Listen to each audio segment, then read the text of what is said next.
Yan. Day 32 of impromptu speaking.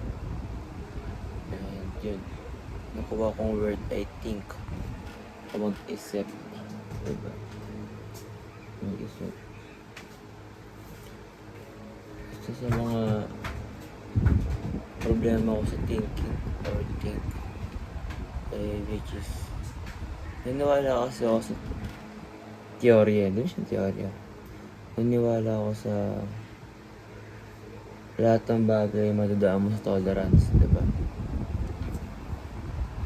Pain tolerance sa mga struggle. Kunwari, mahina yung bunganga mo magsalita. Baka mahina yung tolerance niya sa movement, sa speaking. Nabubulol ka, baka mahina ka rin. Yung tolerance ng bunganga mo magtagal, mag-endure kasi hindi ka lagi nagsasalita. Kunwari, may yung tolerance mo sa criticism, may yung tolerance mo sa pag-take ng mga hard question o hard problems sa school, diba? Ba't ko ba ito sinasabi? Kasi isa sa mga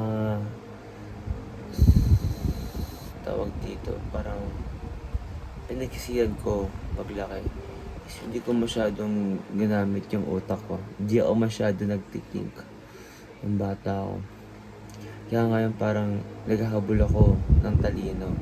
Naghahabol ako ng galing. Kung sa lahat, pansin mo mahina ako sa math. Diba? Sa math. Multiplication table, di ko memorize. Kaya ko multiply, pero sobrang bagal. Talagang ilalabas ko pa yung kamay ko para makapag-solve ng equation na napakadali na times lang.